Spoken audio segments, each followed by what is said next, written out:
अस्सलाम वालेकुम स्टूडेंट्स, आज हम पढ़ेंगे सेल के बारे में, यानी सेल होता क्या है। हैव यू वंडर, क्या आपने कभी सोचा है which tiny building blocks make up our living things, यानी वो कौन से छोटे बिल्डिंग ब्लॉक्स हैं जो तमाम जिंदा चीजों को बनाते हैं। Cells are the microscopic structures, यानी सेल्स वो माइक्रोस्कोपिक स्ट्रक्चर्स हैं, यानी वो छोटी छोटी माइक्रोस्कोपिक साख्ती हैं। That forms the foundation of life, जो किसी भी जिंदगी की बुनियाद बनाती हैं। यानी सेल्स माइक्रोस्कोपिक स्ट्रक्चर होती हैं, यानी छोटी छोटी साख्तें होती हैं जो सिर्फ माइक्रोस्कोप से ही देखी जा सकती हैं, इन्हें आम आंख से नहीं देखा जा सकता, और ये जिंदगी का बुनियादी जुज बनाती हैं, यानी जिंदगी को चलाती हैं। यानी एक सेल छोटी छोटी ऑर्गेनेलिस पर मुश्तमिल होता है, वो ऑर्गेनेलिस मिलकर काम करती हैं और एक सेल बना देती हैं, और सेल जिंदगी की बुनियादी इकाई होता है जो तमाम जिंदगी को चलाता है। सेल्स आर यूनिट्स, यानी सेल वो यूनिट्स हैं, यानी वो इकाइयां हैं that carry out all the function necessary for life, यानी ये वो तमाम काम सर इंजाम देते हैं जो जिंदगी के लिए जरूरी हैं। सेल का एक काम सेलुलर रेस्पिरेशन भी होता है। सेल जिंदगी की बुनियादी इकाई होता है, ये बहुत से पेचीदा काम सर इंजाम देता है, क्योंकि सेल ऑर्गेनेलिस से मिलकर बनता है। ऑर्गेनेलिस बहुत पेचीदा होती हैं। ऑर्गेनेलिस मिलकर सेल बनाती हैं, सेल मिलकर टिश्यू बनाते हैं, टिश्यू मिलकर ऑर्गन बनाते हैं, और ऑर्गन मिलकर ऑर्गन सिस्टम बनाते हैं, और इस तरह एक मुकम्मल ऑर्गेनिज्म सेल्स की मदद से अपने तमाम काम सर इंजाम देता है, जैसे चलना, फिरना, दौड़ना और सांस लेना। जैसे कि चलने और दौड़ने में मसल सेल्स हमारी मदद करते हैं, और इस तरह बहुत से ऑर्गन्स मिलकर डाइजेस्टिव सिस्टम बनाते हैं ताकि हम खुराक को खा सकें और इसे हजम कर सकें। इन सब के बिल्डिंग ब्लॉक सेल्स होते हैं। सेल्स मिलकर ये सब ऑर्गन्स बनाते हैं, और ऑर्गन्स मिलकर ऑर्गन सिस्टम बनाते हैं, और इस तरह जानदार अपनी जिंदगी के तमाम काम सर इंजाम देता है। यानी किसी भी जानदार की बुनियादी कई सेल होता है, सेल की वजह से ही वो जानदार जिंदा रहता है। इस चैप्टर में हम सेल की हेल्थ एंगेज दुनिया को जानेंगे। अनकवरिंग देयर इंट्रिकेट स्ट्रक्चर, यानी इस चैप्टर में हम सेल की पेचीदा साख्तों को जानेंगे। And vital role in living world, और इस चैप्टर में हम सेल की बुनियादी अहमियत को भी जानेंगे अपनी असल जिंदगी में। A cell is like a busy city, cell किसी बिजी यानी मसरूफ सिटी की तरह होता है। फॉर एग्जाम्पल, मिसाल के तौर पर, in a cell there are structure that produce energy like power plant of the city. मिसाल के तौर पर सेल के अंदर बहुत सी ऐसी साख्तें होती हैं जो कि एनर्जी प्रोड्यूस करती हैं, यानी एनर्जी पैदा करती हैं। जैसे कि शहर का पावर प्लांट शहर को बिजली फराहम करता है, इसी तरह ये सेल को एनर्जी फराहम करती हैं। और सेल के अंदर की बात करें तो सेल में ये साख्तें माइटोकॉन्ड्रिया कहलाती हैं। माइटोकॉन्ड्रिया सेल के पावर हाउस की तरह काम करता है, और ये सेल को बिजली यानी पावर मुहैया करता है। यानी सेल की तमाम तर तवानाई जो सेल को चाहिए होती है वो माइटोकॉन्ड्रिया ही फराहम करता है। Some structure processes and transport materials like road and delivery services, cells में कुछ साख्तें मटेरियल्स यानी मादों को पैक करती हैं और फिर इन्हें एक जगह से दूसरी जगह पहुंचाती हैं। जैसा कि रोड यानी सड़कें और डिलीवरी सर्विसेज वाले चीज को एक जगह से दूसरी जगह पहुंचाते हैं, इसी तरह ये साख्तें भी सेल्स में मटेरियल्स को एक जगह से दूसरी जगह पहुंचाते हैं। सेल में ये काम साइटोस्केलेटन करता है। साइटोस्केलेटन में माइक्रोट्यूब्यूल्स, माइक्रोफिलामेंट्स और इंटरमीडिएट फिलामेंट्स शामिल होते हैं। एंड अदर स्ट्रक्चर रिमूव और ब्रेक वेस्टेज, और सेल में ऐसी साख्तें भी पाई जाती हैं जो या तो फजूल मादों को सेल से बाहर निकाल देती हैं, या फिर उन्हें छोटे मादों में तोड़कर बाहर निकाल देती हैं। लाइक वेस्ट डिस्पोजल यूनिट्स, जिस तरह शहर में सेवरेज सिस्टम होता है, इसी तरह सेल में ये सिस्टम पाया जाता है ताकि फजूल मादों को बाहर निकाला जा सके। सेल में ये काम लाइसोसोम सेल इंजाम देते हैं। ये फजूल मादों को छोटे छोटे मादों में तोड़ते हैं और फिर इन्हें थैलियों में पैक करके सेल से बाहर फेंक देते हैं, और फिर ये वेस्टेज पसीने या यूराइन के जरिए जिस्म से बाहर निकल जाते हैं, और इस तरह सेल की सफाई का काम सर इंजाम पाता है। Finally, just like a city has a government, जैसे एक सिटी यानी शहर में गवर्नमेंट होती है, a cell has a nucleus, cell के पास एक न्यूक्लियस होता है दैट डायरेक्ट इट एक्टिविटीज, जो इसके तमाम तर सरगर्मियों को चलाता है। यानी सेल की तमाम तर सरगर्मियों को न्यूक्लियस ही चलाता है। यानी ये सेल को तमाम काम अपने वक्त पर सर इंजाम देने की हदायत देता है। ये सेल की तमाम तर सरगर्मियों के लिए हदायत मुहैया करता है। क्योंकि न्यूक्लियस के पास क्रोमोसोम्स और डीएनए यानी विरासती मादा होता है, इसीलिए ये इंस्ट्रक्शन यानी मालूमात को महफूज करता है, और विरासती मादे को एक नस्ल से दूसरी नस्ल में मुंतकिल करने का काम भी न्यूक्लियस का ही होता है, क्योंकि इसमें डीएनए मौजूद होता है, यानी विरासती मादा मौजूद होता है। यानी सेल के तमाम तर काम न्यूक्लियस के हाथ में होते हैं, क्योंकि ये सेल को चलाता है। आगे हम पढ़ेंगे सेल के बारे में डिटेल्स, यानी सेल असल में होता क्या है। The cell is the basic unit of life, यानी सेल किसी भी जिंदगी زندگی کی بنیادی اکائی ہوتا ہے. جسٹ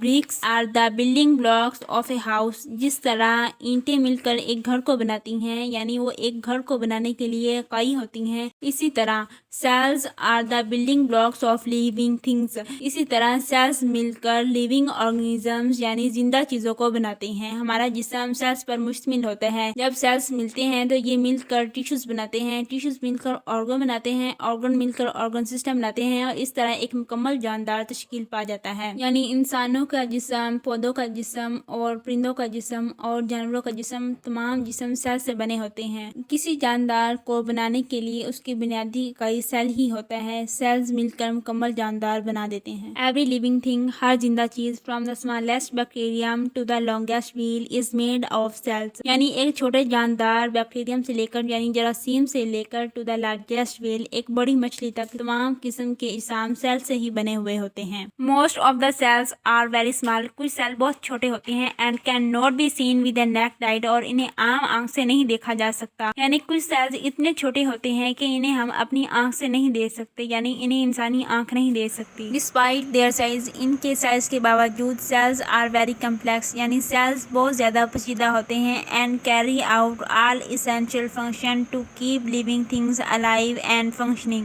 سیلز سائز میں بہت زیادہ چھوٹے ہوتے ہیں لیکن یہ بہت زیادہ پیچیدہ ہوتے ہیں، اس میں بہت زیادہ آرگنیلز پائی جاتی ہیں اور یہ زندگی کی تمام سرگرمیاں سر انجام دیتے ہیں. سیل کے آرگنیلز بہت زیادہ پیچیدہ کام سر انجام دیتی ہیں، جیسا کہ سائٹوپلازمز، یہ وہ جگہ ہوتی ہیں جہاں پر میٹابولک ریئیکشن وقوع پذیر ہوتے ہیں، اور سیل میمبرین، یہ تمام قسم کے سبسٹانسز کو اندر آنے اور باہر جانے کے لیے راستہ مہیا کرتی ہے اور کچھ سبسٹانسز یعنی مادہ کو اندر آنے سے روکتی ہے. اور نیوکلیس سیل ڈویژن کو کنٹرول کرتا ہے اور سیل وال سیل کو میکینیکل سپورٹ مہیا کرتی ہے، اور سیل کی تمام تر سرگرمیوں کو نیوکلیس ہی کنٹرول کرتا ہے. اور اسی طرح پودوں کے سیل میں ایک بڑی آرگنیلی لارج ویکیول ہے جو کہ پلانٹ کو ٹرجیٹ یعنی تنا ہوا رکھتی ہے. اور اس طرح پودوں کے سیل میں ایک آرگنیلی کلوروپلاسٹ پایا جاتا ہے جو کہ لائٹ انرجی کو ٹریپ کرتا ہے اور اسے فوٹوسنتھسس کر کے پودوں کے لیے خوراک تیار کرتا ہے. اور اس طرح جانوروں کے سیل میں مائٹوکانڈریا کو سیل کا پاور ہاؤس کہا جاتا ہے، کیونکہ تمام تر سیل کو جو انرجی درکار ہوتی ہے وہ مائٹوکانڈریا ہی تیار کرتا ہے. مائٹوکانڈریا گلوکوز کو توڑ کر انرجی یعنی ATP کی شکل میں تبدیل کر دیتا ہے. سیل یہ تمام تر سرگرمیاں اس لیے جاری رکھتا ہے کیونکہ ایک جاندار زندہ رہ سکے. اب ہم آتے ہیں باکس کی طرف. Some cells are large enough to be seen with naked eyes. کچھ سیل اتنے بڑے ہوتے ہیں کہ انہیں ہم عام آنکھ سے دیکھ سکتے ہیں. مثال کے طور پر آسٹرچ یعنی شتر مرغ کا ایگ سیل، اسے ہم عام آنکھ سے دیکھ سکتے ہیں کیونکہ یہ بہت بڑا ہوتا ہے. یونیسیلر گرین ایلگی ایسیٹابولیریا ایک یونیسیلر گرین ایلگی جسے ایسیٹابولیریا کہا جاتا ہے، اسے ہم عام آنکھ سے دیکھ سکتے ہیں، یعنی یہ ایک سیل پر مشتمل ہوتی ہے اور بہت بڑی ہوتی ہے. اینڈ یونیسیلر جائنٹ امیبا اور یونیسیلر جائنٹ امیبا کو بھی ہم عام آنکھ سے دیکھ سکتے ہیں کیونکہ اس کا سائز بہت بڑا ہوتا ہے. امید ہے کہ آپ کو یہ لیکچر پسند آیا ہوگا. ملتے ہیں نیکسٹ لیکچر میں، تب تک کے لیے اللہ حافظ.